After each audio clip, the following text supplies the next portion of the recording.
வணக்கம் நேயர்களே, ஆயுத எழுத்திற்கு உங்களை வரவேற்பது நான் கார்கே. விரைவில் அரசியல் சுற்றுப்பயணம் செல்ல போகிறேன் அப்படின்னு சசிகலா அவர்கள் கடந்த வாரம் அறிவித்தார். இந்த ஒரு சூழலில் ஏன் இப்போது மீண்டும் அரசியலுக்கு வர்றேன், அதிமுகவுடைய தொடர் தோல்விகள் இதுதான் அதற்கு காரணம் அப்படின்னும் அவர் குறிப்பிட்டார். 90% இந்த ஒருங்கிணைக்கக்கூடிய பணிகளை நான் முடிச்சுட்டேன், பாருங்க என்னுடைய சுற்றுப்பயணத்தில் அடுத்த 10 நாட்களில் தெரியும் அப்படின்னு சசிகலா அவர்கள் சொல்ல, அதற்கு இபிஎஸ் அவர்கள் அதிமுக பொதுச் செயலாளர் பதில் கொடுத்திருக்கிறார். கட்சியிலே இல்லாத ஒருத்தர் எப்படிங்க அதிமுக ஒருங்கிணைக்க முடியும்?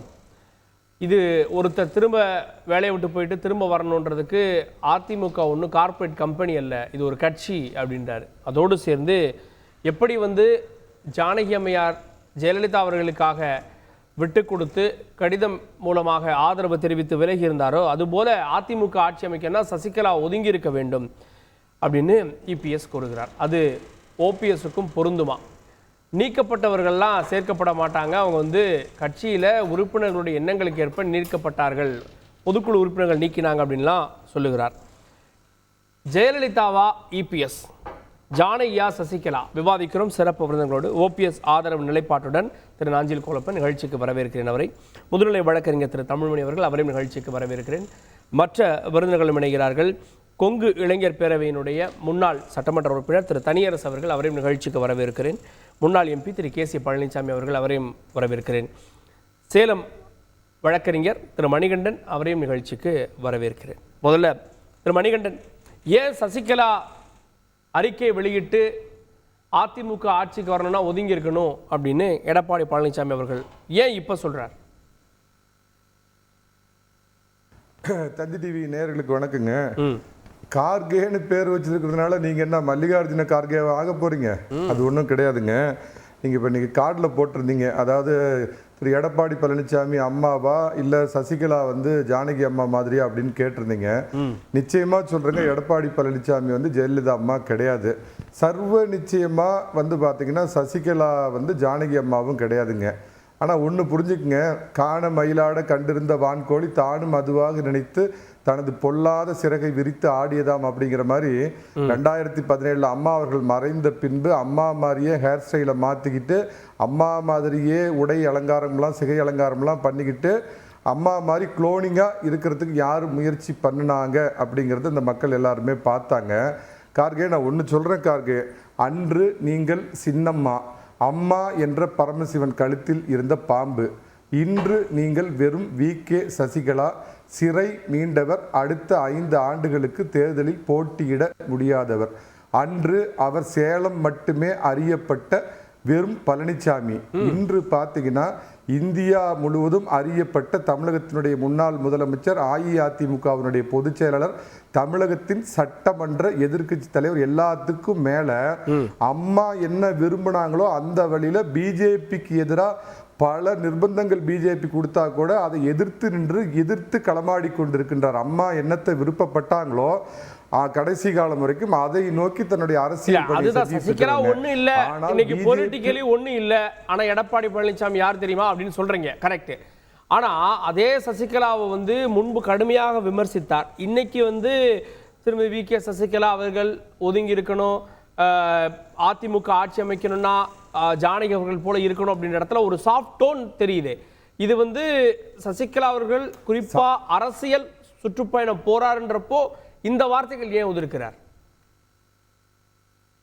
அதாவதுங்க, காசி ராமேஸ்வரத்துக்கு சுற்றுப்பயணம் போகிற காலத்தில் அவங்க ஏதோ அரசியல் சுற்றுப்பயணம் போகிறோம் அப்படிங்கிறப்ப ஒரு பெண்மணி அம்மா கிட்ட ரொம்ப மரியாதையோடு இருந்த சின்னம்மா என்று அழைக்கப்பட்டவர், அவருடைய வயோதிகம் இதெல்லாம் கருதி திரு எடப்பாடி பழனிசாமி உண்மையாலுமே உங்களுக்கு இந்த கட்சி மேல அக்கறை இருந்ததுன்னா சற்றே விலகி இருப்பில்லாய் சன்னிதானம் மறைக்குதாம் அப்படின்னு அந்த காலத்துல நந்தனாரை பார்த்து சொன்ன மாதிரி, அம்மா நீங்க அப்படியே இருங்க, இருந்து இந்த கட்சிக்கு நல்லது பண்ணுங்க.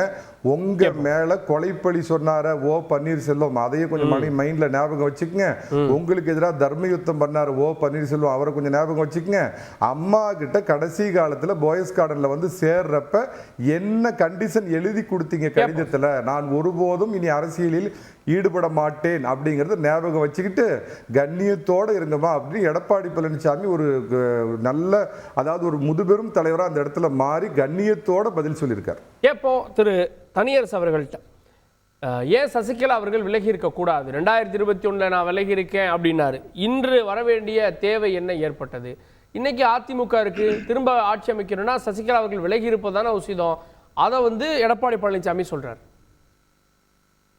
இப்ப எங்க வழக்கறிஞர் சேலம் மணியனுடைய சொன்ன மாதிரி எடப்பாடிக்கு மட்டும் தெரிஞ்ச ஒரு எடப்பாடிய அவர் சொன்ன மாதிரியே இன்று தமிழ்நாடு அல்லது இந்தியா உலகம் முதலமைச்சர் இவ்வளவு அடையாளம்லாம் சொல்லி புலகாங்கிடப்பட்டார் எங்க மணியன். அந்த அந்த உலகத்துக்கு எடப்பாடிங்கிற ஒரு சிற்றூரில் செல்வம் படைத்த எடப்பாடியை உலகத்தை அடையாளம் காட்டிய ஒரு மாபெரும் அரசியல் ஆளுமை. புரட்சி தலைவி அம்மா அவர்களுடைய பெருநம்பிக்கையை பெற்று 32 ஆண்டு காலம் நிழலாக இருந்து உயிராக இருந்து இயக்கத்தையும் அம்மாவையும் காத்தவர் சின்னம்மாவர். அப்படிப்பட்ட சின்னம்மா அவர்கள் தான் எடப்பாடியை அடையாளப்படுத்தினார். இப்ப மறுபடியும் எங்க மணிகண்டன் சொல்றார், அதாவது அம்மாவிடம் கடிதம் கொடுத்து விட்டு எப்படி அந்த நிலையில் இருந்தீர்களோ அதே போல நீங்க இருக்கிறதான் எடப்பாடி சொல்றாருன்னு சொல்றாங்க. அப்படின்னா புரட்சி தலைவி அம்மா மறைந்த பிறகு ஏற்கனவே புரட்சி தலைவி அம்மா அவர்களிடம் என்ன கடிதம் எழுதியீர்களோ அந்த நிலையிலேயே நீங்கள் இருங்கம்மா, நாங்க எல்லாம் கட்சியை பார்த்துக்கிறோம் ஆட்சியை பார்த்துக்கிறோம்னு எடப்பாடி சொல்லல. இந்த 2500 பொதுக்குழு உறுப்பினர்கள் சொல்லல. அண்ணா திராவிட முன்னேற்ற கழகத்தில் இருக்கிற 1.5 கோடியோ அல்லது 2 கோடி அல்லது இவர் எடப்பாடி சொல்ற மாதிரி 2,40,00,000 உறுப்பினர்கள் சொல்லல. அப்ப எல்லோருமே என்ன சொன்னாங்க, அம்மா சின்னம்மா வந்துதான் இந்த கட்சியை காப்பாற்றணும், சின்னம்மா அவர்களால் இந்த அரசை ஆட்சியை காப்பாற்றணும், தொண்டர்களை காப்பாற்றணும், வழி நடத்தணும், புரட்சி தலைவர் அம்மாவின் கனவை நனவாக்குகிற ஒரு வலிமையான அன்று ஒரு காலம் இருந்தது சார், ஆட்சியை தக்க வைக்க. குறிப்பா கூவத்தூர்ல நீங்க உட்பட எல்லாரும் தான் இருந்தீங்க. ஆனா இன்று அந்த சசிகலா இல்ல, இன்று அவர் வி.கே. சசிகலா, இன்று எடப்பாடி பழனிசாமி அதிமுக பொதுச் செயலாளர், எதிர்க்கட்சி தலைவர். வித்தியாசம் இருக்குல்ல? ஆமாங்க, நான் தவறு சொல்லல. நாங்க மாற்றி பேசல, ஒரே மாதிரி தான் நாங்க ஒரே நிலையில தான் இருக்கிறோம். ஒரு நன்றி அல்லது விசுவாசம், கட்சிக்கு யார் தியாகம் செய்தார்கள், நமக்கு யார் பதவியை தந்தார்கள், இந்த கட்சியை யார் ஆட்சியை சிந்தாமல் ஒப்படைத்தார்கள், புரட்சி தலைவி அம்மா அவர்களுக்கு இணையாக யார் இன்ப துன்பத்துல பங்கெடுத்தாங்க, யார் சிறை சென்றார்கள், சிறை செல்வதற்கு எது காரணமாக இருந்தது, நாம் ஆட்சியை ஒப்படைத்து விட்டு சிறை செல்லுகிறார், சிறை சென்று துன்பத்திலும் வேதனையிலும் இருக்கிற சின்னம்மாவை காப்பாற்றுவதற்கு பதிலாக யார் சிறைக்கு அனுப்பினார்களோ அந்த சக்தியோடு டெல்லியோடு கைகோர்த்து கொண்டு அண்ணாமலை சொன்னதை போன்று பச்சை துரோகத்தை யார் செய்தார்கள்? எடப்பாடி தான் செய்தார். எடப்பாடி சின்னம்மா அவர்களுக்கு மட்டும் பச்சை துரோகத்தை செய்யவில்லை, மோடி அவர்களுக்கும் பாரதிய ஜனதா கட்சிக்கும் ஒன்றிய அரசுக்கும் பச்சை துரோகத்தை செய்து விட்டார். அப்படிங்கிறதா இப்ப நம்ம வலிமையா அந்த குற்றச்சாட்டு. ஒரே ஒரு நிமிஷம், உங்க வீடியோல இடைஞ்சல் இருக்கு. திரு மணிகண்டன், எடப்பாடி இன்று துரோகம் செய்து விட்டு பேசுகிறார், சசிகலாவுக்கும் துரோகம் செஞ்சுட்டு இன்னைக்கு நீங்க யார் தெரியுமா அப்படின்னு பேசுறாருன்ற பார்வை எடுக்கிறார். கார்கே, அதுக்கு முன்னாடி அண்ணன் தனியரசுக்கு நல்லா தெரியும், இருந்தாலும் அவர் ஒன்று மறைச்சிட்டு பேசுறாரு, அதை சொல்லிடுறேன். 89 ஜானகி அணி ஜெயலலிதா அணி 2ஆ பிரிஞ்சிருந்தப்ப சேவல் சின்னத்தில் நின்று அம்மாவோட முகத்தை காமிச்சு, தன்னுடைய முகத்தை காமிச்சு எம்எல்ஏவா தேர்வு செய்யப்பட்ட ஒரு எடப்பாடி பழனிசாமி. அதனால எடப்பாடி பழனிசாமி அவர்களுக்கு அரசியல் முகம், அரசியல் முகவரி கொடுத்தது அப்படிங்கிறது அம்மாவோ ஒழிய வேற சின்னம்மான்னு சொல்லிக்கிட்டு அம்மா மாதிரியே மேக்கப் போட்டுக்கிட்டு இருந்த வேற எந்த குளோனிங்கும் இல்லை அப்படிங்கிறத அவர் முதல்ல நல்லா புரிஞ்சுக்கணுங்க. ரெண்டாவது, அண்ணன் தனியரசுகிட்ட நான் ஒரு கேள்வி கேட்குறேன். உங்களுக்கு பதவி கொடுத்த உங்கள் மீது கொலைப்பழி சுமத்தியது யார்? பதவி கொடுத்த உங்களுக்கு எதிராக தர்ம யுத்தம் என்ற கர்மாந்தர யுத்தத்தை செய்தது யார்? தினகரனின் கையை பிடித்து முறுக்கி என்னிட ராஜினாமா லெட்டர் வாங்கினார் அப்படின்னு உங்க மேல கொலைப்பழி சுமத்தின பன்னீர்செல்வத்தை வேணா நீங்க துரோகின்னு சொல்லாம எடப்பாடி பழனிசாமி அன்று அந்த இடத்துக்கு வர்றதுக்கு அவங்களுடைய நெருக்கடி காரணமா அவங்களும் ஒரு காரணமா இருந்தாங்க.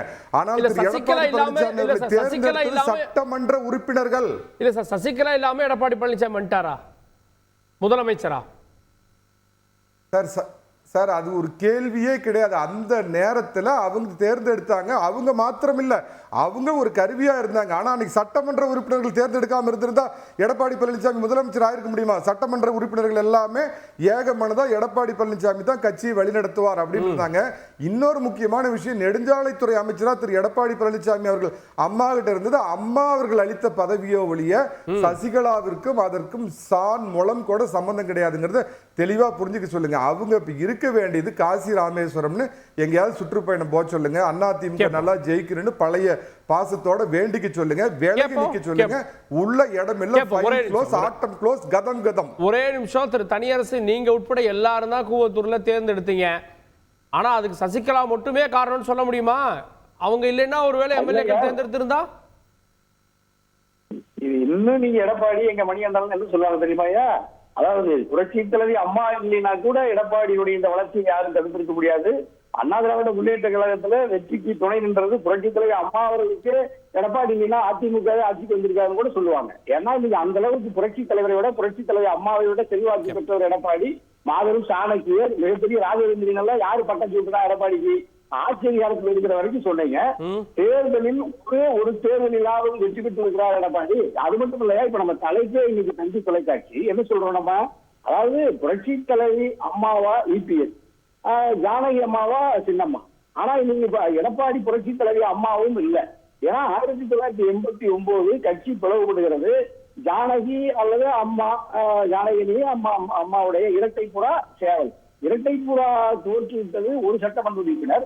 26 இடங்களுக்கு மேல சேவல்கள் வெற்றி பெற்று எதிர்கட்சி தலைவராக புரட்சி தலைவி அம்மா 27 இடம் 2 இடம் 27 வாக்குகளை பெற்று மக்களும் தொண்டர்களும் புரட்சி தலைவி அம்மாவை ஏற்றுக்கொண்டதனால் ஜானகி அம்மா அவர்கள் பெருந்தன்மையோடு ஒப்படைத்து விட்டு விலகி சென்றுட்டார். எடப்பாடி எந்த இடத்துல தனித்து நின்று ஆச்சரியத்தை கைப்பற்றினாரு? நீங்க கட்டளையிலே ஜெயிக்க முடியல.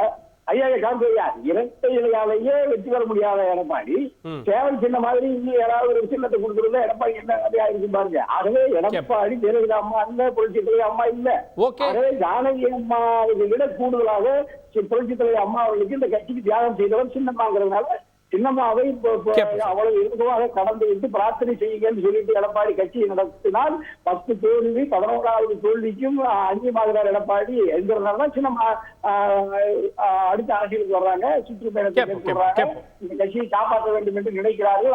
அதை நம்ம வரவேற்கிறோம். கேட்போம். திரு தமிழ்மணி அவர்கள்ட்ட 89 தேர்தலோட ஒப்பிட்டு நம்ம பார்க்குறோம் அப்படின்னா, அன்றைக்கு ஏன் ஜானகி அம்மையார் ஜெயலலிதா அவர்களிடம் கட்சியை கொடுத்தாரு, அவர் திரும்ப ஏன் போட்டிக்கு வரல அப்படின்னா, இன்றைக்கு இருக்கக்கூடிய சூழலை ஒப்பிட்டு பார்க்குறாங்க. எடப்பாடி பழனிசாமி தொடர் வெற்றிகளை பெற்று கொடுத்துட்டாரா, ஏன் இன்னைக்கு வந்து நீங்கள் விளைவிக்கீங்கன்னு சொல்கிறாரு அப்படின்னு ஒப்பிட்டு பார்க்குறாங்கல்ல. யாரை விலக சொல்கிறாரு? சசிகலா அவர்கள். அப்போ அவங்க எங்கே உள்ளே இருக்காங்களா? எப்போ ப்ளீஸ் சார், உள்ளே இருந்தாங்கன்னா விலகுன்னு சொல்லலாம். அவங்க என்ன சொல்கிறாரு, ரொம்ப காலம் அனுப்பிச்சு அந்த அம்மாவை அனுப்பிச்சின்னு 21 அதனால விலகிறதுலாம் இல்லை ப்ளீஸ். ஏன்னா ஒரு வார்த்தை கூட தவறாக போயிடுச்சுன்னா எல்லாம் போயிடும். இல்லை, அவங்க மாதிரியே நீங்கள் கடிதம் கொடுத்துட்டு விலகிருங்கன்னா அது அவர் செய்த மிகப்பெரிய தவறு. ஜானகி அம்மா யாரு சார்? நிறுவனருடைய மனைவி. ஒரு கதாநாயகியாக நடித்து எம்ஜிஆர் பிரபலமாவதுக்கு முந்தைய அந்த அம்மா பிரபலம். தான் சம்பாதித்து வாங்கியிருந்த சென்னையில் இருந்த சொத்தை எம்ஜிஆர் கட்சியை விட்டு அனுப்பிச்சிட்டாங்க. திமுகவில் இருந்து கலங்குறார். ஒரு ஆஃபீஸ் இல்லை, யாரை எங்கே பார்க்கறதுன்னு.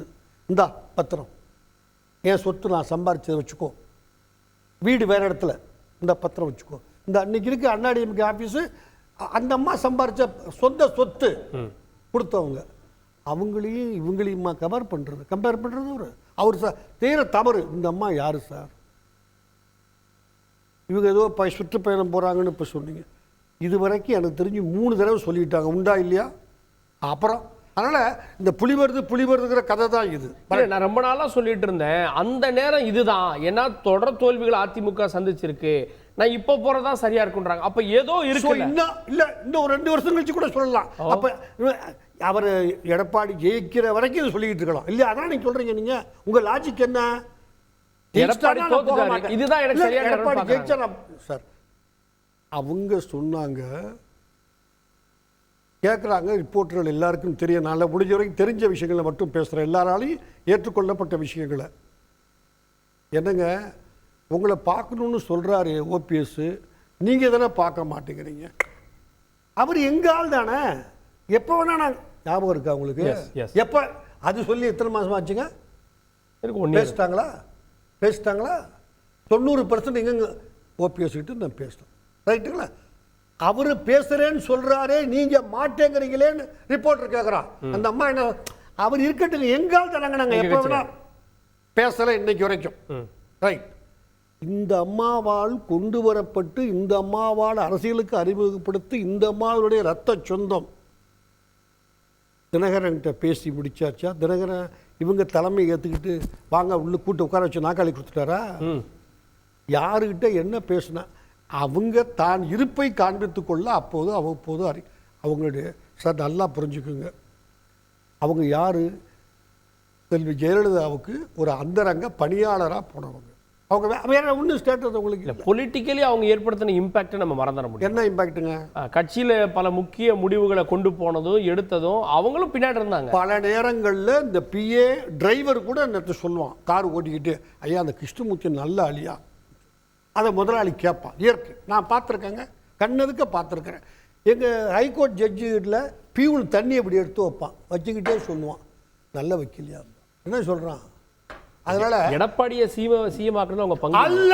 யார் சொன்னது உங்ககிட்ட? கூவத்தூர்ல யார் சொன்னது உங்ககிட்ட? அவங்க ப்ளீஸ் இதை தொடர்ந்து தப்பு பிரச்சாரம் நீங்கள் நம்புறத நான் வருத்தப்படுறேன். இங்க பாருங்க சார், அவங்க ஆக்கலை நான் சொல்கிறேன் ஃபுல்லாக மக்களுக்காக தெரியட்டுங்கிறதுக்காக நான் சொல்கிறேன். உங்களுக்கு தெரிஞ்சுக்க வேண்டிய, நீங்கள் ஒரு பத்திரிகையில் இருக்கீங்க, ஊடகத்தில் இருக்கீங்க சார்.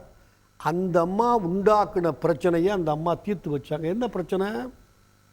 ஓபிஎஸ் அந்த போஸ்ட்டில் உட்காந்துருக்கார், சிஎம்மாக இருக்கார். நீ எந்திரி நான் உட்காரணும், உண்டா இல்லையாங்க? தயவு செஞ்சு இல்லைன்னா அப்பயே என்கிட்ட இல்லைன்னு சொல்லுங்க, நான் வருத்தம் தெரிவிச்சுக்கிறேன். எந்திரிக்க வச்சாங்க. அவரு போய் அந்த அம்மா சபாயில் சத்தியம் தர்மயுத்தம். ரைட், ஓகே, நான் கலந்துக்கிட்டேன். அன்னைக்கு நைட்டு நான் கலந்துக்கிட்டேன் இதில் ஒன்று. ஆக என்ன, இந்த அம்மா சிறைக்கு போக வேண்டிய, சிஎம் ஆக முடியல, போக வேண்டிய சூழ்நிலை உருவாயிடுச்சு. என்னாச்சு? போஸ்ட்டு வேக்கண்ட் ஆகிடுச்சு. யாரையாவது ஒருத்தர் இந்த அம்மாவால் எழுந்த பிரச்சனை. அவங்க யாரை சொன்னாங்க தெரியுமா? செங்கோட்டையனை. அப்புறம் இவர் அவங்க இவர் செங்கோட்டையப்பா எனக்கு கட்டுப்படியாக நான் ஒதுக்கிட்டேன். ஒரே ஆள் தைரியமாக நான் பார்த்துக்கிறேன், நான் சமாளிச்சுக்கிறேன். எந்திரிச்சு நின்றவர் எடப்பாடி. ஃபர்ஸ்ட் செங்கோட்டையனை கேட்டாங்க, அவர் இல்லை, இன்னுமே அடுத்த எடப்பாடிட்ட கேட்டாங்க. இல்லை, கேட்டப்ப எடப்பாடியே சொல்லிட்டார் எந்திரிச்சு. சார் நான் அங்கே இருந்தவரை ஒருத்தர் ஓடினாரு, மற்ற விஷயங்கள் நான் உள்ளே போக விரும்பலை, வேண்டாம், படம் நடந்திருக்காங்க, ரைட். அடுத்து அங்கே தயாராக இருந்த அவங்க கேட்டது செங்கோட்டையரை. செங்கோட்டையரை அவங்க அவர் ஆக்கியிருந்தாங்கன்னா நீங்கள் சொல்கிறது கரெக்ட், செங்கோட்டையை ஆக்குனாங்க. செங்கோட்டையை மாட்டேன்ட்டார். அடுத்த இவர் ஒருத்தர் தான் நான் தயார்னு சொன்னார். நான் பார்த்துக்கிறேங்க, அதுக்கு என்ன உண்டோ நான் செய்வேங்கன்னு சொன்னார். அதனால் அதை முடிச்சுட்டு அவங்க போனாங்க. உண்மை அவங்க ஆக்குனாங்கன்னு சொல்கிறதுங்கிறது மன்னிச்சுக்குங்க, ஒரு சரித்திரத்தை தவறாக தொடர்ந்து பதிவு பண்ணுவது. அதுக்காக தான் கிளாரிஃபை பண்ணினேன். இல்லவே இல்லை. அவங்க ஒரு அந்த செல்வி ஜெயலலிதா வீட்டில் ஒரு பகுதி நேர பணியாளராக வந்தாங்க. பிறகு ஃபுல் டைமாக அங்கேயே தங்கிட்டாங்க. அதை சுப்ரீம் கோர்ட் சொல்கிறான் ஊருக்காசை திருடுறதுக்காக போய் தங்கினாங்க. சுப்ரீம் கோர்ட் ஜட்மெண்ட்ல இருக்கு. கூட்டு சதிக்காக ஒன்றா இருந்தாங்க அப்படின்ற வார்த்தை. கூட்டு சதிக்காக, கொள்ளையடிப்பதற்காக ரெண்டும் இருக்கு. சரி, ஓகே. சசிகலாவே சேர்த்துக்க மாட்டோம், ஏன்னா சசிகலாவை பொதுக்குழு நீக்கிடுச்சு. அது ஓபிஎஸ்க்கும் பொருந்தும் இல்லை. இபிஎஸ் சொல்றது பொதுக்குழுவில் நீக்கப்பட்டவர்கள் யாராக இருந்தாலும் சேர்த்துக்க முடியாது சார். முதல்ல அதிமுகவோட பைலா பிரகாரம் பொதுக்குழுவால் யாரையும் நீக்க முடியாது. பொதுக்குழுவால், அதாவது ஒருத்தர் அடிமட்ட தொண்டர்களாக தேர்ந்தெடுக்கப்பட்ட ஒரு பொதுச் செயலாளரை நீக்க முடியாது. 80% தொண்டர்களை கொண்டது தான் பைலாவே சொல்லுது. அதிமுக 2000 பேரை கொண்ட நிர்வாகிகளை கொண்டது சொல்லலை. புரட்சி தலைவரை மதிக்கிறவங்க, புரட்சி தலைவி அம்மா அவர்களை மதிக்கிறவங்கன்னா அந்த பைலா பிரகாரம் நடக்கணும். அந்த பைலா பிரகாரம் உங்களுக்கு 80% தொண்டர்கள் ஆதரவு கொடுக்கணும். அந்த 2000 பேர் ஆதரவு கொடுத்துட்டாங்க, பொதுக்குழு தான் எங்களுக்கு முக்கியம் சொல்றதுக்கு அது இந்த கட்சியில் இல்லை. அது எடப்பாடி திமுகங்கிற ஒரு கட்சியை உருவாக்கி அந்த கட்சிக்கு அவர் வந்து அந்த பைலா பண்ணிக்கலாம் சார். நான் இடையூறு இல்லாமல் நான் வந்து கேளுங்களா, எடப்பாடி பழனிசாமி சொன்னது மாதிரியே சில விஷயத்த நான் சொல்றேன். நான் வாடகை வாயர்களுக்கும் வாயில வடை சுடுறதுக்காக நான் வரல, நல்லா புரிஞ்சிருங்க. நான் வாயில வடை சுடுறதுக்கும் நான் எனக்கு ஒரு 5 நிமிஷம் தலைவர் காலத்தில் நடந்த விஷயத்தை மட்டும் சொல்றேன். புரட்சி தலைவர் எம்ஜிஆர் அவர்கள் தீய சக்தி கருணாநிதி அவர்களால் வெளியேற்றப்பட்ட போது நடந்த 72 நடந்த திண்டுக்கல் இடைத்தேர்தல், காங்கிரஸ் பிளவுபட்டு இருக்கிறது. காமராஜர் காங்கிரஸ் பிளவுபட்டு இருக்கிற காலகட்டத்தில் நம்ம ஜெயிச்சிருவோம், திமுக வந்து பிளவுபட்டு போச்சு, அதனால நம்ம ஜெயிச்சிருவோம்ங்கிற ஒரு எண்ணத்தில் இருக்கும்போது அங்க புரட்சி தலைவர் எம்ஜிஆர் வெற்றி பெறாரு. அடுத்தது திரும்பி கோயம்புத்தூர்லயும் வருது, இல்லங்க கோயம்புத்தூர்லயும் வருது, பாண்டிச்சேரியிலையும் வருது. இங்கேயும் என்ன பண்றாங்க, அப்ப நம்ம வந்து ஒன்னிச்சிருவோம், ஏன்னா வேட்டைக்காரன் வந்துட்டாருங்க, இனிமேல் நம்மளால நல்ல கேளுங்க நடந்த கதை இது வந்து நீங்க கொஞ்சம் இல்ல வரலாறு நம்ம சொல்லணும்லாங்க. வரலாறு உங்களுக்கு தெரியும் எனக்கு தெரியும். ஆனா இது போல வந்து காலில் விழுந்து பதவி வாங்கினது இல்ல அந்த அம்மா இல்லைன்னு சொல்லி மூடி மறைக்கிறதும், யார் இந்த சசிகலா அம்மான்னு சொல்லி கேட்கறதும், இதெல்லாம் யார் இந்த ஓபிஎஸ் அவர்கள் 4 ஆண்டு காலம் கவனிச்ச இந்த வரலாற்றை திருப்பி மாற்றி பேசுறதுக்காக 10 பேர் இதுல உட்காரும் போது என்ன மாதிரிப்பட்ட கட்சி தொண்டை இந்த தொண்டருக்கு தெரியப்படுத்தணும். நிர்வாகிகளுக்கு எங்களுக்கு தேவையில்ல. தொண்டை விழிப்புதுங்கி எந்த வழியில போறதுக்கு யார் தலைமை ஏத்துறதுக்கு இன்னைக்கு நம்ம அனாதையா நிக்கிறோமே அதுங்கிறதுனால நான் அந்த எண்ணத்துக்கு நான் சொல்றேன். எதுக்கு அப்படிப்பட்ட புரட்சி தலைவர் எம்ஜிஆர் என்ன பண்றாரு, திரும்பி கோயம்புத்தூர்ல அப்பவும் ரெட்டையில தான் ஜெயிச்சது. அரங்கநாயகம் தான் முதல் எம்எல்ஏ சட்டமன்றத்தில் உட்கார்ந்தாரு. நான் சொல்றேன், ஏன்னா இப்போ அவர் சேலம் மணிகண்டம் வந்ததுனாலதான் நான் இது ஒரு புக்கை கூட எடுத்துட்டு வந்தேன். இதெல்லாம் வந்து அவருடைய ஆசிரியர் சோ அண்ணன் எழுதிருக்குது. சோ அண்ணன் எழுதியிருக்காரு. அது ஏன்னா அவருடைய விசுவாசினால நான் சொல்றேன். காமராஜரை பத்தி, காமராஜரை திரும்பி இணைச்சு அப்பேற்பட்ட பெருந்தலைவர் காமராஜரே காங்கிரஸை இணைச்சு புரட்சி தலைவரோட போராடி பார்த்தாரு, திமுகவோட போராடி பார்த்தாரு. நல்லா புரிஞ்சிருங்க. அதாவது நம்ம ஒன்றிச்சாதான் வழி பிறக்கும். நம்ம தீய சக்திகள்ட்ட இருந்து நம்ம நாட்டை காப்பாற்றணும், மக்களை காப்பாற்றணும்னா ஒன்னிக்கணுங்கிறதுக்காக நாவலர் நெடுஞ்செழியன் சார் புரட்சி தலைவர் எம்ஜிஆர் பொதுச் செயலாளராக வந்து கட்சியை விட்டு நீக்கினவர் திமுக இருந்து. அப்பேற்பட்ட நாவலர் நெடுஞ்செழியன் புரட்சி தலைவர்கிட்ட வர முடியாம மக்கள் கழகம் ஒரு இயக்கத்தை உருவாக்குறாரு. அந்த மக்கள் கழகம் இயக்கத்தை அவர் எதுக்காக வந்திருக்காரு, அவர் கருணாநிதி கிட்ட இருந்து பிரிஞ்சு வந்திருக்காரு. வான்னு சொல்லி அன்போடு அழைச்சி தன்னோட இயக்கத்துக்கு பொதுச் செயலாளர் பதவி கொடுத்தவர். சத்தியவாணி முத்து அந்த அம்மா தீய சக்தி கருணாநிதி அமைச்சர் பதவியை வேண்டாம்னு சொல்லிட்டு வெளியில வந்தாங்க. நீயும் கருணாநிதி எதுக்குற, நானும் கருணாநிதி எதுக்குறேன். இல்ல கேளுங்க, நடந்ததை சொல்றேன் சார். திமுக எதுக்குறோம், நம்ம அரவணைச்சு பார்ப்போம், அரவணைச்சு இருப்போம், நம்மளோட கொள்கை ஒண்ணு சொல்லி புரட்சி தலைவர் எம்ஜிஆர் அவர்கள் உள்ள அணைச்சு பேசினாரு. இவ்வளவும் ஏன் சார் அவர் கூடாலே இருந்தவங்க பச்சை குத்துனால எத்தனை பேர் வெளியில போனாங்க. அத்தனை பேருக்கும் கொடி பிடிக்க கூடாது, சின்னத்தை பிடிக்க கூடாதுன்னு சொல்லும்போது தலைவர் என்ன தெரியுமா சொன்னாரு, இந்த கொடியும் சின்னமும் அடிமட்ட தொண்டருக்குரியது. அதுக்கு அதை தடுக்க புரட்சி தலைவர் எம்ஜிஆர் அவரை எம்ஜிஆர் எனக்கே முடியாதுங்கிறாரு. அது அடிமட்ட தொண்டனுக்குரியது சார். அதுக்கு இடையில நீங்க இவர் எங்க இருந்து வந்தாரு, அந்த அம்மா எங்க இருந்து வந்தாரு, அந்த அம்மா அரை நாள் சாப்பாடு போட்டாங்கன்னா கூவத்தூர்ல அந்த அம்மாவை தானுங்க நீங்க பொதுச் செயலாளராக தேர்ந்தெடுத்தீங்க. அத்தனை பேர் வரிசையா காலில் விழுந்து அம்மா நீங்க தானம்மா காப்பாற்றணும்னு சொன்னீங்க. இதே எடப்பாடி பழனிசாமி அம்மா சமாஜில நின்று இந்த கட்சியை காப்பாற்றணும்னு அம்மா வரணும்னாங்க. இதே உதயகுமார் மொட்டை போட்டு சின்னம்மா நீங்க தான் வரணும்னு சொன்னாங்க. இன்னைக்கு அந்த அம்மா யாருன்னு கேட்கறீங்களா?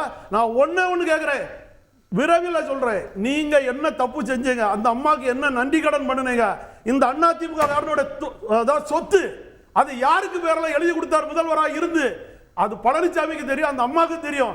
அது விரைவில் வெளியிடப்படும். ஓ கேட்போம். நான் திரு கேசிபி அவர்கள்ட்ட, திரு கேசிபி ஒருங்கிணைப்பு பணி 90% முடிஞ்சிருச்சு, சுற்றுப்பயணத்தில் உங்களுக்கு தெரியும் அப்படின்றாங்க. அப்போ சசிகலா சுற்றுப்பயணத்தில் ஏதாவது சர்ப்ரைஸ் இருக்குன்னு பார்க்குறீங்களா? நீங்கள் போட்டிருக்கிற தலைப்பு வந்து ஜானகியா ஜெயலலிதாவா அந்த மாதிரி தான் வந்து நீங்கள் போட்டிருக்கீங்க.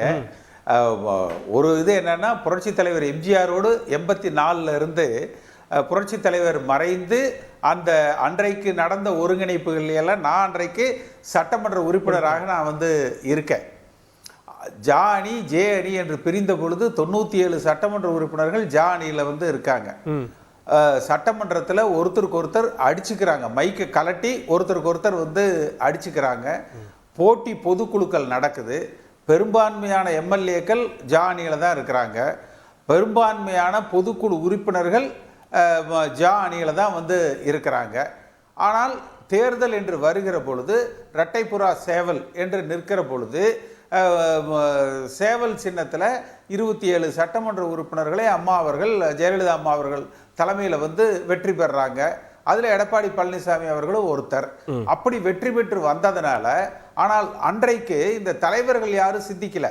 தொண்டர்கள் ஜா அணி வாங்கின ஓட்டு ஜே அணி வாங்கின ஓட்டு ரெண்டையும் கூட்டி திமுக வாங்கின ஓட்டு அப்படி போட்டு பார்த்தோம்னா 100க்கு மேற்பட்ட தொகுதிகளில் ஜா அணி ஜே அணி ரெண்டையும் கூட்டினா அதிமுக வாக்குகள் திமுக வாக்குகளை விட அதிகமாக வந்தது. அப்ப இந்த இயக்கம் பிளவுபட்டதுனால தான் திமுக ஆட்சிக்கு வந்தது. ஒன்றுபட்டு இருந்தால் திமுக இன்றைக்கு ஆட்சிக்கு வந்திருக்காது என்கிற அந்த ஒரு எண்ணம் மேலோங்கியது. அப்ப பேசுற பொழுது ஜானகி அம்மா தலைவராக இருக்கலாம், ஜெயலலிதா அம்மா பொதுச் செயலாளராக இருக்கலாம். இதே மாதிரி இரட்டை தலைமை, திமுக இருக்கிற மாதிரி தலைவர் பொதுச் செயலாளர், பல காம்பினேஷன் வந்து பேசப்பட்டது.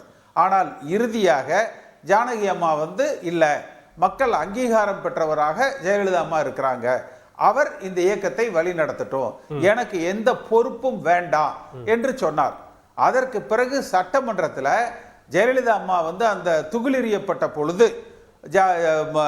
அவங்க அப்போலோ மருத்துவமனையில் இருந்த பொழுது ஜானகி அம்மா அந்த மருத்துவமனைக்கு சென்று பார்த்தாங்க. அப்போ ஒட்டுமொத்த தமிழ்நாடே கொந்தளித்தது. ஒட்டுமொத்த அதிமுக தொண்டர்கள் வந்து பார்த்தீங்கன்னா ஒரே ஆர்ப்பாட்டம், ஆரவாரமாக இருந்தது. அந்த அடித்தளத்தில் அடுத்து வருகிற அந்த தேர்தல்களில் அதிமுக வெற்றி பெறுகிற இயக்கமாக இருந்தது. ஜானகி அம்மையார் வந்து கட்சி விட்டு நீக்கப்படலை, இணைந்ததற்கு பிறகும் கூட.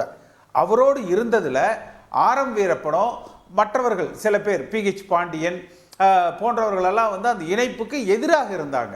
ஆனால் தொண்டர்கள் முடிவெடுத்து ஜே அணியில் திரு KKSSRம், ஜா அணியில் இன்றைக்கு 2 பேரும் திமுக இருக்கிறாங்க, திரு முத்துசாமி அவர்களும், இவங்களுக்குள்ளதான் அந்த பேச்சுவார்த்தைகள் ஜானகி அம்மா ஒப்புதலோடு, ஜெயலலிதா அம்மா ஒப்புதலோடு அந்த பேச்சுவார்த்தைகள் எல்லாம் நடைபெற்று இந்த இயக்கம் ஒருங்கிணைக்கப்பட்டது.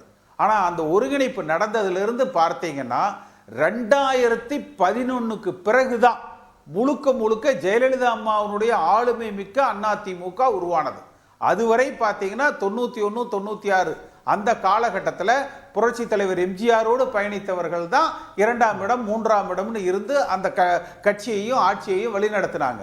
அதே போல 2001 to 2006 பார்த்தீங்கன்னா பொன்னையன் தான் நிதியமைச்சராக 2ஆம் இடத்துல அவை முன்னவராக இருந்து அந்த ஆட்சியை வந்து வழி நடத்தினார். இன்னும் சொல்ல போனால் அம்மாவுக்கு அரசியல் ஆலோசகர் என்று ஒரு பதவியை உருவாக்கி அவருக்கு 2ஆம் இடம் வந்து கொடுத்தாங்க. அப்ப ஒன்றுபட்ட அதிமுக தான் வலிமையானது. அப்ப இப்ப நம்முடைய நோக்கம் வந்து திரும்ப பிளவுகளை நோக்கி, இதுல சசிகலா பெரியவரா, OPS தவறு செய்தவரா, இல்ல எடப்பாடி பழனிசாமி எந்த குற்றச்சாட்டுக்கு அப்பாற்பட்டவரா என்று விவாதிப்பதை விட, வருகிற சட்டமன்ற தேர்தலுக்கு இன்னும் 18 மாசம் இருக்கு. 2026ல் ஆளுகிற கட்சியாக அதிமுக உருவெடுக்க வேண்டும் என்றால் என்ன தேவை, யாரெல்லாம் வந்து அன்னைக்கு இருக்க கால்குலேஷன் சொன்னீங்க. அன்று ஜானகி அம்மையார் 9% ஓட்டுகளை வாங்கினாங்க. சசிகலா தேர்தல் அரசியலுக்கே வரல. இப்போ சசிகலா வந்து ஒன்று சேர்க்கணும்னு இப்போ ஒருங்கிணைப்புல நீங்களும் தான் இருக்கீங்க. அவங்க ஒன்றிணைய வேண்டிய தேவை என்ன? அவங்க பின்னாடி எவ்வளவு பேர் இருக்காங்க, எவ்வளவு வாக்கு வங்கி இருக்கு, எதுவுமே தெரியாத. இல்ல, அதாவது அவர்களுக்கு எந்த வாக்கு வங்கியுமே இல்லைன்னு வச்சுக்குவோம். நம்ம திரு எடப்பாடி பழனிசாமி அவர்களிடத்துல என்ன வாக்கு வங்கி இருக்குதுங்கிறதையே நம்ம வச்சு பேசுவோம். சேலம் நாடாளுமன்ற தொகுதியில 38% வாக்குகளை பெற்றிருக்கிறோம். திருநெல்வேலி நாடாளுமன்ற தொகுதியில 8% வாக்குகளை பெற்றிருக்கிறோம். தமிழ்நாட்டை பொறுத்த வரைக்கும் சென்னையில் ஆரம்பிச்சு கன்னியாகுமரி வரைக்கும் ரொம்ப ரேர் எக்ஸப்ஷன் தான் இருக்கும். முழுவதுமாக பார்த்தீங்கன்னா அந்த வாக்கு, அந்த பேட்டர்ன் வந்து ஒரே மாதிரி தான் வந்து வரும். இந்த மாதிரி வந்து பெரிய ஏற்ற இறக்கங்கள் வந்து கொடுக்காது. ஆனால் சில மண்டலம், இப்போ சென்னை மண்டலம் பார்த்தீங்கன்னா படித்தவர்கள் நிறைந்த பகுதி. ஆனால் சென்னையில் வந்து இன்றைக்கு அதிமுக வெற்றி பெறுகிற நிலையில் இல்லை. அது சென்ற சட்டமன்ற தேர்தல் ஆகட்டும், இல்லை இப்போ நடந்து முடிந்த நாடாளுமன்ற தேர்தல் ஆகட்டும். அதே மாதிரி டெல்டா பகுதி, அதே போல தென் மாவட்டங்கள், இங்கே எல்லாம் வந்து வெற்றி பெறுகிற நிலையில் வந்து இல்லை. எடப்பாடி பழனிசாமியே பொதுச் செயலாளராக தொடரட்டும், எடப்பாடி பழனிசாமியே முதலமைச்சர் வேட்பாளராக தொடரட்டும், அவர் தலைமையிலேயே அதிமுக ஆட்சி அமைக்கட்டும். அப்படி ஆட்சி அமைக்க ஆதரவு தருபவர்களை, அவர்கள் ஒரு காலத்தில் இந்த இயக்கத்துக்கும் ஒரு சில சங்கடங்களை ஏற்படுத்தியவர்களாக இருந்திருந்தாலும் கூட மீண்டும் அந்த அதிமுக என்பது இன்றைக்கு ஒட்டுமொத்தமாக ஒன்றிணைந்த அதிமுகவாக இருக்குது. ஏன்னா இன்றைக்கு திமுக கூட்டணியுடைய வாக்கு பலத்தை எடுத்து பார்த்தீங்கன்னா, அவங்க எதுவும் என்ன கெட்ட பேர் அவங்க வாங்கினாலும் சரி, 40% மேல அவங்களோட கூட்டணியினுடைய வாக்குகள் மட்டுமே இருக்கு. அப்ப அதை உடைக்கணும்னா நீங்க முதல்ல உங்ககிட்ட 4 பேர் கூட்டணி தேடி வரணும்னா, கட்சிக்கு உள்ள இருக்கக்கூடிய அந்த மனமாச்சரியங்கள், ஒரு தனி அறையில பேசப்படுவதாக இருக்கணுமே ஒழிய கட்சியில பிளவு என்கிறது வெளியில வந்து வரக்கூடாது. அப்ப ஒரு ஒன்றுபட்ட அதிமுக என்பது அவசியம். ஆனால் அதற்காக திரு ஓ பன்னீர்செல்வம் என்பவர் மாம்பழத்துல 2 இலை இருக்கு, அதனால ரட்டலை இல்ல, இனிமேலும் மாம்பழத்துல இருக்கிற இலை தான் ரட்டலை என்கிற நிலைப்பாடோ பாரதிய ஜனதா கட்சிக்கு ஆதரவான அவர் தேசிய கட்சியில இருக்காரு, தேசிய கட்சி கூட்டணியில இருக்காரு. அதனால அவர் சொல்றாரு உடனே அது ஒரு குறையா எடுத்துட்டு வந்து நீங்க சொன்னீங்கன்னா அப்ப எப்படி ஒருங்கிணைப்பு நடக்கும்? சரி, ஒரு நிமிஷம். அது எப்படி ஒருங்கிணைப்புக்கு வரங்க போ? ஓபிஎஸ் மட்டும் குறை சொல்லிட்டு வந்தா ஒருங்கிணைப்பு நடக்காது. ஒருங்கிணைக்கணும்னு நினைச்சீங்கன்னா இந்த வார்த்தையை முதல்ல தவிர்க்க. ஒரு நிமிஷம். கேசிபி அவர் ரெட்டையில மாம்பழம் இருக்குங்கிறது தேசிய கட்சி கூட்டணி, அங்க அதை அவர் சொல்லி காட்ட வேண்டிய கட்டாயத்துல இருக்காரு. ஒரு நிமிஷம். ரெட்டையில கட்சி சின்னங்கள் இல்ல, அதனால ரெட்டையில இருக்கிற இடத்துல மாம்பழம் இருக்குங்கிறாரு. இதுல என்ன தவறு இருக்கு? சரி, கேசிபி முடிச்சிருங்க. இத சுட்டி காட்டிக்கிட்டு ஓபிஎஸ் அப்படி சொன்னாரு, ஓபிஎஸ் அப்படி சொன்னாரு, ஓபிஎஸ் குறை சொல்லிட்டு வந்தால் அது தவறு. நாளைக்கு ஒருங்கிணைக்க வந்தா ஒருங்கிணைக்க முடியாதுன்றாரு சார் கேசிபி. அதாவது பாஜகவினுடைய அந்த ஆதரவு நிலைப்பாடுகள்ல இருந்து, ஏன்னா ஒட்டுமொத்த அதிமுக தொண்டர்களது மனநிலை என்பது பாஜக இல்லாத கூட்டணி தேவை. அதுவும் திரு அண்ணாமலை அவர்கள் பாஜக தனித்து ஆட்சி அமைக்கும் என்பதும், இப்ப சமீபத்தில் அவருடைய பேட்டி கூட்டணி ஆட்சி தான் வந்து அமையும் என்பதும் அதிமுக தொண்டர்கள் ஏற்றுக்கொள்ளாதது. அப்ப தனிப்பட்ட முறையில் தனிப்பெரும்பான்மையோடு அதிமுக ஆட்சி அமைக்கிற வகையில் பாஜக கூட்டணி இல்லை என்கிற அந்த நிபந்தனையை ஏற்றுக்கொண்டு திரு ஓ பன்னீர்செல்வம் அவர்கள் எடப்பாடி பழனிசாமி அவர்களது தலைமையை ஏற்றுக்கொண்டு அதிமுகவில் இணைவதற்கு அவர் தயாராக இருக்கிறார். அப்படி அவர் முன் வருகிற பட்சத்தில் அவரை ஏற்றுக்கொள்வதில் எந்த தவறும் இல்லை. அதே போல சசிகலா அம்மையாரை பொறுத்த வரைக்கும் அவர் தேர்தல்களில் போட்டியிட முடியாது. அப்ப நீங்க வந்து அவரை ஜானகி அம்மாங்கிறீங்களே, ஜானகி அம்மா அன்றைக்கு யாரும் கட்சி விட்டு நீக்கல. பல சூழ்நிலைகள்ல கடந்த கால மனமாச்சரியங்களை எல்லாம் மறந்துட்டு இன்றைக்கு சசிகலா அவர்களும் சரி, எடப்பாடி பழனிசாமி பொதுச் செயலராக தொடரட்டும், எடப்பாடி பழனிசாமி முதலமைச்சராக வேட்பாளராக முன்னிறுத்தப்படலாம், இந்த இயக்கம் மீண்டும் தனிப்பட்ட முறையில் ஆளுகிற கட்சியாக வரட்டும், அதை நான் ஆதரிக்கிறேன், அதிமுகவுக்கு வாக்கு சேகரிக்கிறேன் சொன்னா அதை ஏற்றுக்கொள்வதில் எந்த தவறுமே வந்து கிடையாது.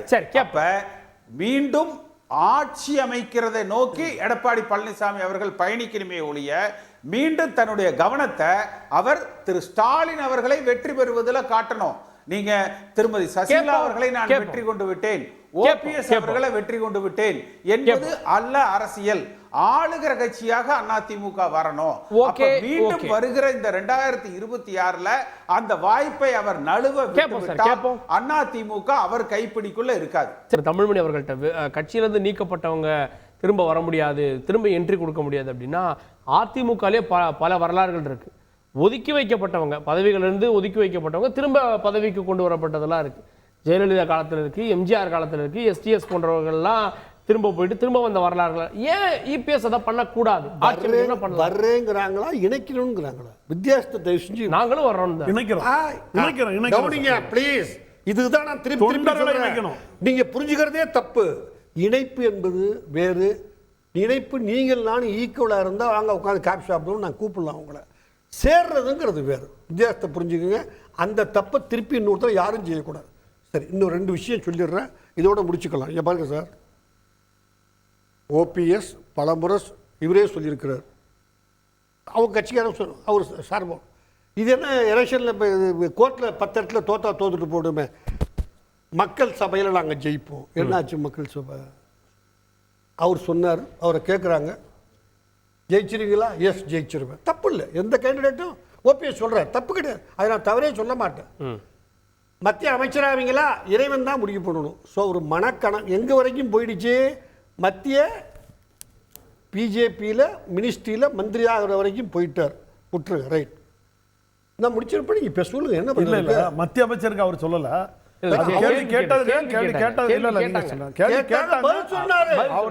கடவுள் முடிவு பண்ணணும்னு சொன்னார். கடவுள், ஆமா சார் சொன்னார் சார். அடுத்தது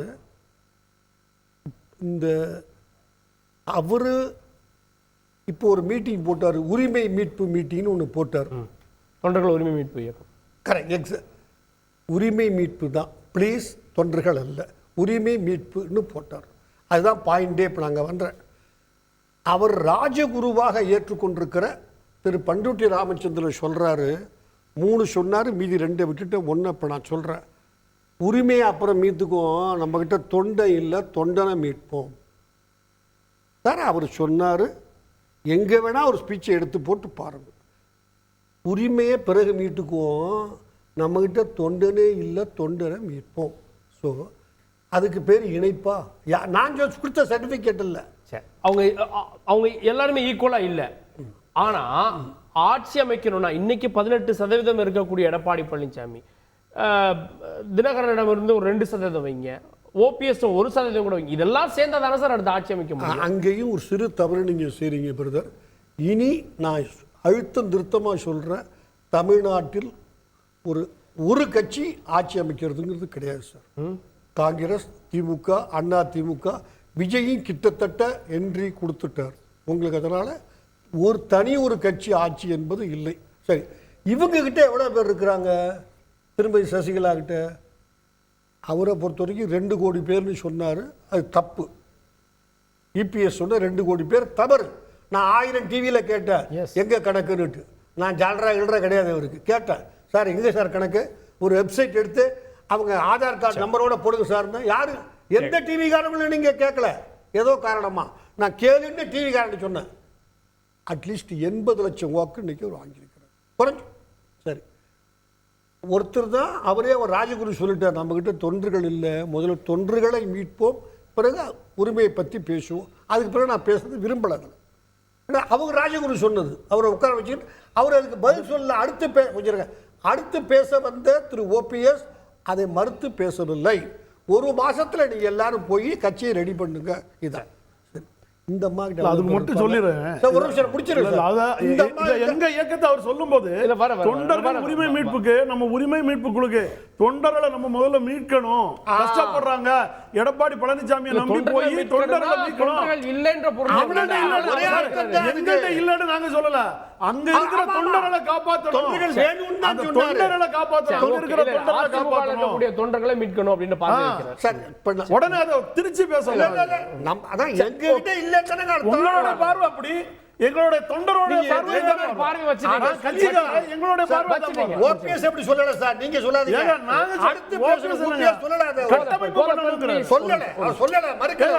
இது நாங்க புரிஞ்சிட்ட பிறகு அதுல என்ன சொல்ல வேண்டியது? நீங்க வழக்கறிஞர் ஆட்டு நீங்க குற்றங்களை கண்டுபிடிக்கிறது பெரிய விஷயம் இல்ல. தொண்டனுக்கு தொண்டர்தான் தெரியும். எப்படி தெரியும்? எங்க தலைவர், எங்களுடைய ஆலோசகர் சொல்றாரு, தொண்டர்கள் உரிமை மீட்பு குழு இப்ப நம்ம உரிமையை மீட்கிறத விட ஓட்ட தெரியாதவன் வண்டியை ஓட்டி கொண்டு போய் பாதாளத்துல விட்டுட்டாரு. அங்க இருக்கிற எடப்பாடி பழனிசாமி ஓட்ட தெரியாதவன் விட்டதுனால பேசுற கதையை தவறா சொல்லும்போது எப்படி சார் தவறா கொண்டு வந்து வாதம் பண்ணக்கூடாது சார். வாதம் சொல்லும்போது கரெக்ட் நேரம் தான். ஆனா அதே நேரத்துல அவர் வந்து அதை வந்து இதா சொல்லிட்டு நடந்ததோட இதை நான் எடுத்து சொல்றேன். இப்ப நீங்க சொல்றது தவறு, நான் சொல்றது சரி. இப்ப போட்டு கேப்போம் சார். நான்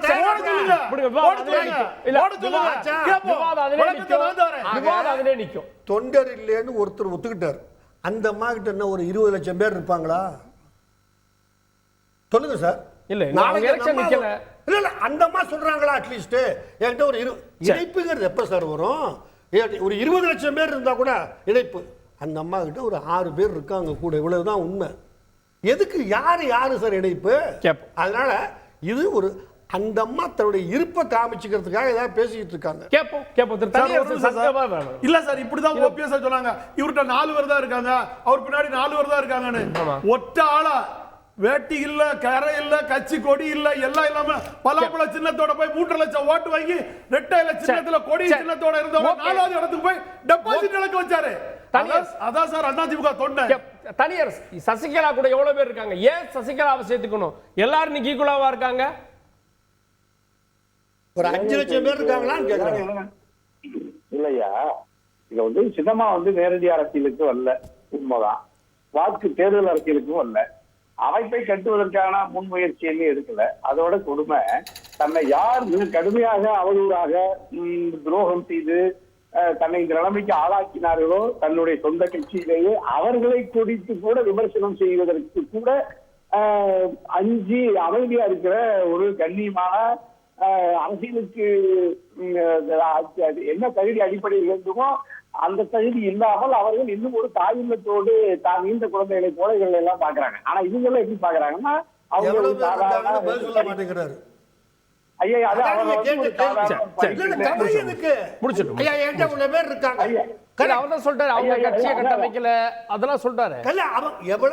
கிட்ட 1,00,000 பேர் இருக்காங்கன்னு சொல்லுங்க, 5 லட்சம் சொல்லுங்க.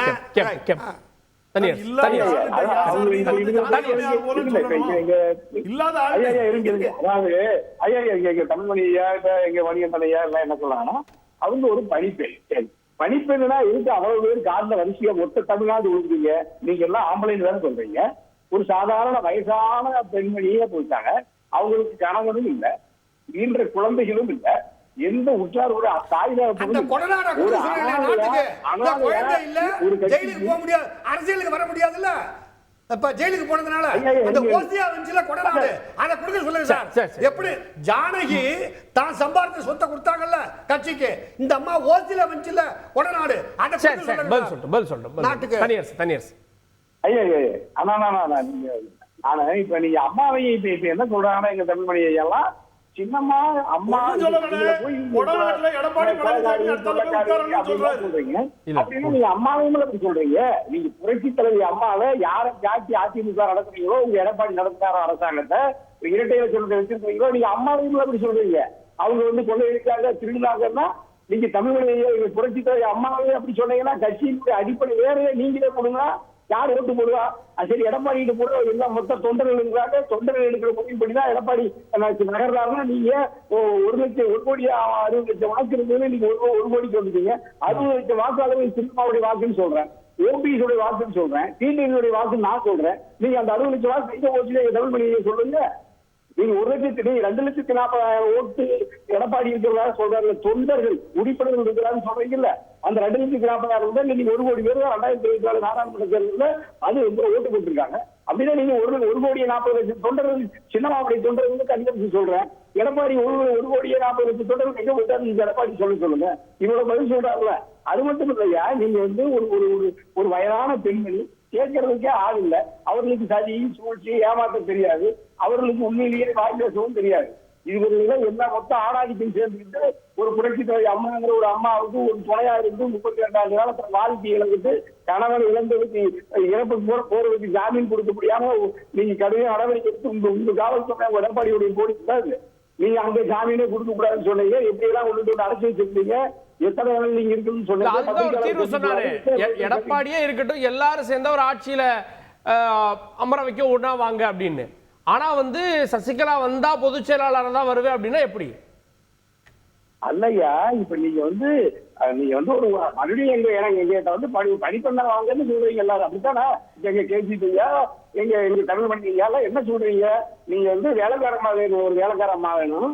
அதனால நீங்க ஒரு இலவசமா வேலைக்காரா இருந்துக்கிட்டு நாங்க தான் நாளைக்கு அமலாக்க பிரிவு சிபி வழக்கெல்லாம் வந்துச்சுன்னா அதையும் நீ சுமந்துக்கிட்டு நாங்க தப்பிச்சுக்கிறோம், நீ ஜெயிலுக்கு போன்னு சொல்றது உங்களுக்கு ஒரு ஆள் இல்லையா?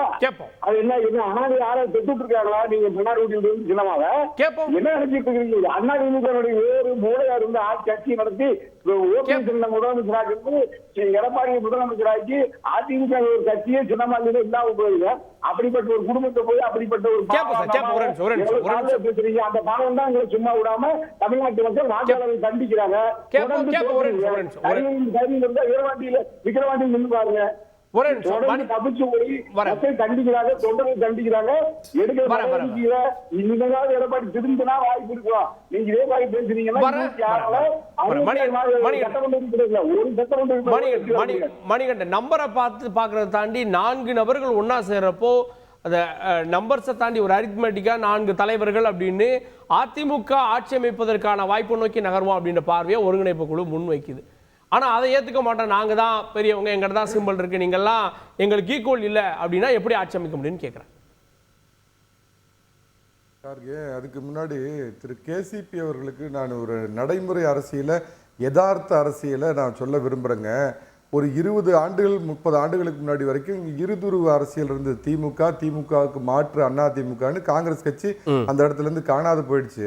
ஆனால் கடந்த ஒரு 10-15 வருஷத்துல பாத்தீங்கன்னா புதிய கட்சிகளுடைய வரவு, இருக்கின்ற அரசியல் கட்சிகள் மீதான மக்களுடைய ஈர்ப்பு குறைவு, டிஜிட்டல் யுகம். ஒரு கட்சியில் நாம உறுப்பினராக இருக்கிறத விட அந்த தேர்தலில் யார் வந்தா நல்லா இருக்குன்னு ஓட்டு போடுற ஆதரவாளர்களாக மட்டுமே இருக்கிற ஜனத்தொகை தான் அதிகங்கிறத புரிஞ்சுக்குங்க. 40% ஒரு காலத்தில் அதிமுக இருந்ததுன்னா இன்னைக்கு திமுகவும் சரிஞ்சு போயிருக்குது, அதிமுகவும் சரிதான். இது கால மாற்றம். இன்னைக்கு இருதுருவ அரசியல் அல்ல. தமிழ்நாட்டில் போட்டிக்கு ஒரு சீமான் வந்திருக்கிறாரு, ஒருத்தர் வாயிலேயே வட சுடுற அண்ணாமலைன்னு ஒருத்தர் வந்திருக்கிறாரு, இந்த நாளைக்கு ஒரு நடிகர் வரப்போறாரு, ஏற்கனவே ஒரு நடிகர் போய் திமுகவோடு சேர்ந்திருக்காருங்கிற கள யதார்த்தத்தை புரிஞ்சுக்குங்க. அதனால தான் தமிழ்மணி அவர்கள் ஒரு விதமாக சொன்னார், அதனை ஏற்புடையல அடுத்த தடவை கூட்டணி ஆட்சி தான் வரும்னாரு. ஆனால் அதிமுக வரும் நான் நம்புறேன். அது போட்டுங்க, இந்த எல்லாத்தையும் சேர்த்தா ஓட்டு பர்சன்டேஜ் கிடைக்கும்னா KKSR சேர்த்துங்க 1% கிடைக்கும். திருநாவுக்கரசர் வந்து புரட்சி தலைவியே கூட இருந்து காப்பாற்றினவர், அவர் சேர்த்துங்க, அநேகமாக ஒரு நல்ல செய்தி வரும்னு கேள்விப்படுறேன். அதை முன்கூட்டியே சொல்ல முடியாது. அவர் சேர்த்துங்க 5% கிடைக்கும். முத்துசாமி, ராஜகண்ணப்பன், ஏவா வேலு, ரகுபதி எல்லாத்தையும் அதாவதுங்க எடப்பாடி ஆட்சியில இருக்காங்க. அப்ப உங்ககிட்ட ஒண்ணும் இல்ல.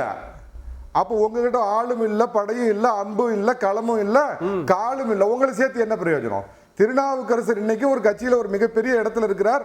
புரட்சி தலைவி அன்னைக்கு தூள் இருந்த துச்சாதனா துரைமுருகன் செயல்பட்ட போது கூட நின்று அடி வாங்கி காப்பாத்தின ஒரு திருநாவுக்கரசர். அவரு மாதிரி உள்ளவங்க வந்தா கூட இந்த கட்சிக்கு ஒரு பிரயோஜனமா இருக்கும். நல்லா ஒண்ணு புரிஞ்சுங்க, நீங்க தேர்தலில் போட்டி போட முடியாது. பன்னீர்செல்வம் உங்க மேல கொலைப்பழி சுமத்துறத மக்கள் இன்னைக்கும் அதை மறக்கல. இவ்வளவு இருக்கிறப்ப அம்மா ஜெயிலுக்கு போனதுக்கு காரணமா இருந்தது நீங்கன்னு மக்கள் இன்னைக்கு உங்களை நினைக்கிறப்ப அதிமுகவில் உங்களை சேர்த்துறதுனால என்ன லாபம் வரப்போகுது? இல்ல உங்க பின்னாடி யார் இருக்கிறா உங்களை சேர்த்துறதுக்கு? ஒண்ணு பண்ணுங்க, நீங்க இணைய விரும்பினால் எடப்பாடி பழனிசாமியின் ஒற்றை தலைமை ஏற்றுக்கொண்டு உங்கள் முன்னால் நாங்கள் இணைகிறோம்னு சொல்லுங்க. ஒன்னு சொல்லிடுறேங்க, திருப்பதி என்றால் நாராயணன், பழனி என்றால் முருகன், பழனிசாமி என்றால் அதிமுக. ஓகே திரு KCP, 4 பேருக்கு இடையிலேயே முரண் இருக்கே, ஒருங்கிணைப்பு எப்படிதான் போயிட்டு இருக்கு உங்க ஒருங்கிணைப்பு?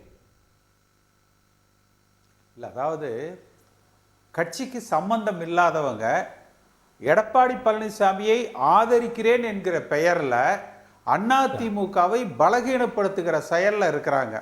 உதாரணத்துக்கு திரு தமிழ்மணி அவர்கள் சொல்றார் இல்லையா, பல விவாதங்கள்ல அவர் எடப்பாடி பழனிசாமியை ஆதரிச்சு பேசுறார். எடப்பாடி பழனிசாமியை தமிழ்மணி சொல்ற கருத்தை என்டாஸ் பண்ண சொல்லுங்க சார். அடுத்த ஆட்சி கூட்டணி ஆட்சி தான், அதிமுக ஆட்சி அமைக்காது. திரு தமிழ்மணி சொல்ற கருத்து சரி, நான் ஏற்றுக்கொள்கிறேன். எடப்பாடி பழனிசாமி அதிமுக ஸ்போக்ஸ்பர்சனா பேசலையா? அவருடைய கருத்தா தானே பேசுறார். அவர் பெரும்பாலான நேரங்கள்ல எடப்பாடி பழனிசாமி அப்படியே இருந்தாலும் அது அப்படியே அதிமுகவுக்கு அதான் நான் சொல்ல வர்றேன். அல்ல, அதான் நான் சொல்ல வர்றேன். அதிமுகவுக்கு சம்பந்தம் இல்லாதவங்க திமுக ஆட்சி தொடர வேண்டும் என்று நினைப்பவர்கள், மாற்று கட்சியினர் எடப்பாடி ஆதரவாளர்களாக அதிமுகவில் ஊடுருவி, பொதுவானவர்களாக அதிமுக ஒன்றிணைந்து விடக் கூடாது என்பதுல குறியா இருக்கிறாங்க. ஏன்னா நாவலர் நெடுஞ்செழியன் இருக்கிறார் பாருங்க, எஸ்வி சேகரை விட குறைச்ச ஓட்டு வாங்கினார். 250 ஓட்டு தான் வாங்கினார் மயிலாப்பூர்ல. அம்மா எதுக்கு அவரை வந்து இணைச்சுக்கிட்டாங்க சார்? ஜார்ஜ் அணி இணையற பொழுது ஓட்ட கூட்டினீங்கன்னா 100 சீட்டு தான் வந்தது. ஆனா அந்த பர்செப்ஷன் பாலிடிக்ஸ் இருக்கு பாருங்க, பர்செப்ஷன் பாலிடிக்ஸ், மக்கள் மத்தியில இந்த இயக்கம் ஒன்றாக இருக்கிறது, வலிமையோடு இருக்கிறது, ஒற்றுமையாக இருக்கிறாங்க. நீங்க சரி எடப்பாடி பழனிசாமி தலைமையை ஏற்று ஓபிஎஸ் தனி மனிதர் வந்து சேர்றாருன்னே வச்சுக்கோங்க, ஏத்துக்கிறது எடப்பாடி பழனிசாமி. உங்களுக்கு என்னையா கஷ்டம்? ஏத்துக்கிறது எடப்பாடி பழனிசாமி. அப்ப உங்களுக்கு என்ன கஷ்டம்? அதுல ஒரு ஆள் தான் வர்றாரு, உங்களுக்கு என்ன கஷ்டம்? அதுக்கு சசிகலாக்கு யாருமே ஆதரவாளர்கள் இல்லைங்க வச்சுக்கோங்க, நீங்க வருத்தப்படுறீங்க. ஓகே ஓகே, அதிமுகவில் அவங்க எல்லாம் சம்பந்தப்பட்டவங்க. சரி, இறுதி கருத்து சசிகலாங்கிறவங்க 30 ஆண்டு காலம் அதிமுகவுக்கு சம்பந்தப்பட்டவங்க. சரி. ஓ பன்னீர்செல்வம் அதிமுகவுல ஒரு முன்னாள் முதலமைச்சர். நீங்க யார் சரி, ஓகே, ஓகே. ஒரே ஒரு குறுக்கீடு மூத்த வழக்கறிஞர் போட்டுக்கிறீங்க. ஒரே நிமிஷம் திரு KCP. It's a misleading information. அதிமுகவுல சம்பந்தம் இல்லாதவங்க ஒரு ஃப்ராடு அதிமுகங்கிற வெப்சைட் எடுத்து ஜெயிலுக்கு போகலனா ஞாபகம் வச்சுக்கோங்க. நான் ஜெயிலுக்கு போகல. யார் யா ஃப்ராடு? நீங்க